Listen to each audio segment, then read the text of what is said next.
long before tall buildings touched the sky, before the world became loud and fast, there were villages where people still listened. They listened to the land, they listened to one another, and most of all, they listened to wisdom. In one such village, hidden among tall green trees and red earth, the elders often said, "Wisdom does not shout, it waits." At the edge of the village stood a quiet hut. Inside it were wooden masks, carefully carved and passed down through generations. They were not decorations, they were reminders. Reminders of who the people were and who they were meant to become. Life in the village was peaceful. Each morning the sun rose gently. Smoke curled up from cooking fires. Women laughed as they pounded grain together. Men returned from the farms, tired but content. Children ran barefoot on the red earth, their laughter filling the air. The people believed moving together was better than moving fast. But not everyone agreed. Among the children was a boy named Luca. Luca was strong for his age, quick on his feet, sharp in his thinking. Many admired him, but Luca had a restless heart. He believed patience was a waste of time. He believed listening was for the weak. And he believed the old ways only slowed people down. When elders spoke, Luca looked away. When rules were explained, he sighed.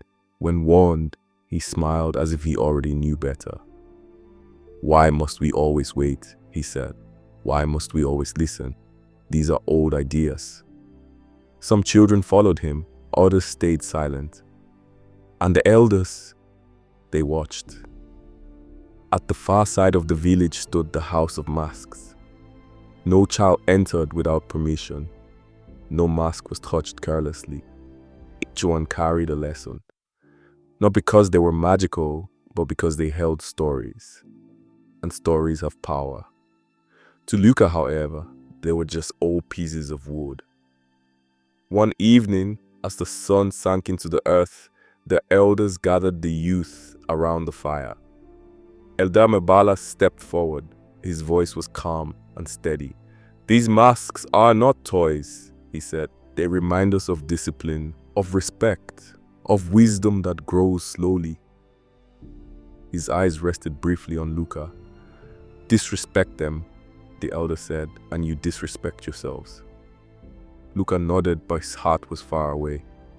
The night's sleep refused to come. The moon was bright. The village was silent. Luca lay awake, his thoughts racing. Why do they fear these masks? Why do they speak in riddles? Curiosity pulled him to his feet. Quietly, Luca stepped outside. The house of masks waited. The door creaked as he pushed it open. Moonlight fell across wooden faces on the walls. Some looked fierce, some joyful, some tired, like elders frozen in time. Then he saw one that felt different. It was not the biggest, not the most colorful. Its expression was calm, thoughtful. Its eyes seemed to ask questions, not give answers. Luca reached out. The moment his fingers touched the mask, a voice filled the hut. Not loud, not frightening, just calm. "Why do you hurry?" the voice asked. "When your journey has just begun." Luca froze. "Who is there?" he whispered. "I speak," the voice replied, "when someone refuses to listen." The hut faded away. Before Luca appeared a young farmer, strong and confident. The farmer ignored advice, worked alone, planted early. When the rains came, it came too hard. The crops failed. The farmer stood alone in his field. "Pride grows fast," the voice said, "but it breaks easily." The scene changed. Luca saw a young man mocking elders as he left the village. He believed he needed no guidance. Years passed. The man returned older, tired, and empty. No one trusted him. No one stood beside him. "When you reject your roots," the voice said, "you fall when the wind comes." The hut returned. Luca fell to his knees. "I didn't know," he whispered. I only wanted to move fast.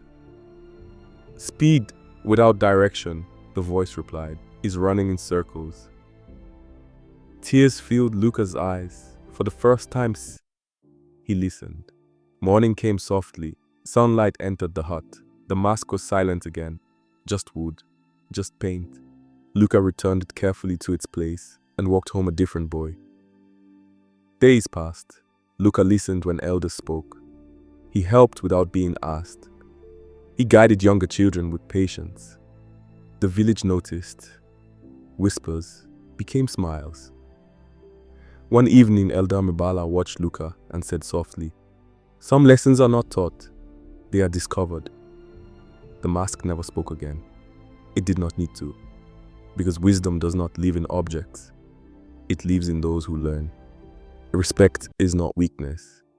Tradition is not backward. And listening is the first step to becoming whole. If this story touched you, and you believe African stories deserve to live on, follow, and share. Story Sense with AK.